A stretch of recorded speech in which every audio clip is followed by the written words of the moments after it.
बताएं सर। हर रोज ICICI bank पे मैंने आपको रिसर्च दी है और बार बार बताई कैसे 1432 1447 रेंज में ये अटकता है। आज सपोर्ट पे आ रहा हूँ।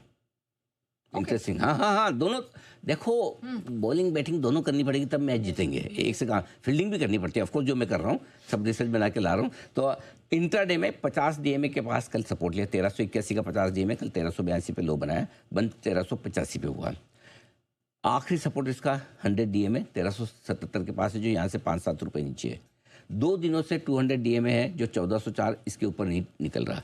तो अब क्या है आपके लिए, 1370-75 बहुत स्ट्रॉन्ग सपोर्ट है। 2 दिनों से 1384 का लो बना रहा था, कल 1381 का बनाया, बंद 1384 पे हुआ।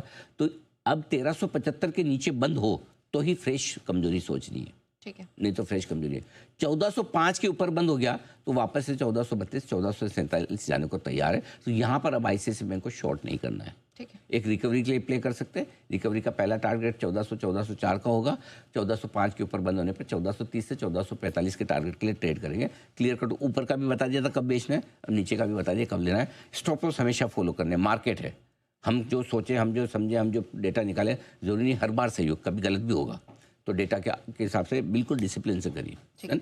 पावर ग्रिड 9 महीनों का हाई बनाया कल इसने 306 का, लगातार तीसरे दिन हायर लो बनाकर मजबूत हो रहा है। 305 पे बंद हुआ, लेकिन नई तेजी के लिए जो कल का हाई कल बंद हुआ 305, इसके ऊपर आज इसके लिए मेक और ब्रेक देना। 306 के ऊपर इसको बंद होना जरूरी है। क्यों? मई 2025 से 6 बार ऐसा हो गया 300-305 की रेंज में आता है, बंद ऊपर नहीं होता, नीचे आ जाता है। कल 305 पे बंद हुआ। हर बार 8 दिनों के अंदर ही 3% से लेकर 6.5% तक की गिरावट आती है। तो this is 7 time lucky, might be, I don't know. If lucky, very good. 306 के ऊपर बंद होगा, हम और फ्रेश खरीदारी करेंगे, नए डेटा लाएंगे। 2 फरवरी को बनाया था इसने 250 का लो, 16 दिनों में 22% की एक तरफा तेजी आ गई। रुकना है तो यहीं पर 306, ठीक है। कुछ नया लाइफ में करना है, बड़ा करना है तो भी यहीं पर। आज का मेक और ब्रेक 306 क्लोजिंग, ध्यान रखिएगा। डन। वो फॉर एक और इंटरेस्टिंग है डेटा, आईटी शेयरों की जो हम बात कर रहे हैं, जल्दी से रख दो आपके। कोफोर्ज, कल कोफोर्ज ने 10 महीनों का लो बनाया 1198 पे। वो कोफोर्ज क्यों चुना वो भी बताता हूँ। Coforge is the most high beta stock in IT. अच्छा, अरे ये इधर उधर जो गिरने में भी आगे, बढ़ने में भी आगे, ठीक है। 7 अप्रैल 2025 को इसने 1194 का लो बनाया था। 7 अप्रैल याद आया डेट? अरे ट्रम्प साहब ने टैरिफ उसी दिन लगाया था। अरे कैसे भूल जाते हो आप लोग, पिछले साल का लो 7 अप्रैल का ही है। मेरे दिल में अभी तक वो कसक के तौर पे याद है, उस दिन निफ्टी ने साल का लो बनाया था, याद आया अभी? yes. सब दिलाना पड़ता है, याद है सर। ओके, 8 जुलाई वहां से लेके 8 जुलाई 2025 से अप्रैल मई जून जुलाई 3 महीनों में 66% बढ़ा था कोफोर्ज, 3 महीनों में, ठीक है। कल कोफोर्ज का ये तो लेवल के हिसाब से हो गया कि एकदम वापस से आप उसी लेवल पे आ गए थे।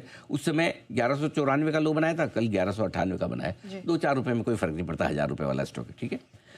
अब आइए लेवल्स के हिसाब से। RSI 9 मई 2024 में, ये 1 साल और पीछे जाइए, 25 नहीं है 24 से, ध्यान रखना, 18 के लेवल पे पहुंचा था। कल फिर से RSI आ गया आपका 15 पर, यानी कि ओवरसोल्ड हो गया। ओवरसोल्ड होकर जब पिछली बार RSI 18 हुआ था, 6 महीनों में 90% दौड़ लगी थी शेयर में, और अब भी RSI ओवरसोल्ड होने। तो अगर आईटी में आपको कभी कुछ खरीदने का मन करे तो स्टिक स्टॉप लॉस के साथ आपको कोफोर्ज लेना चाहिए। डन। डन। ठीक है, आइए अब बढ़ते हैं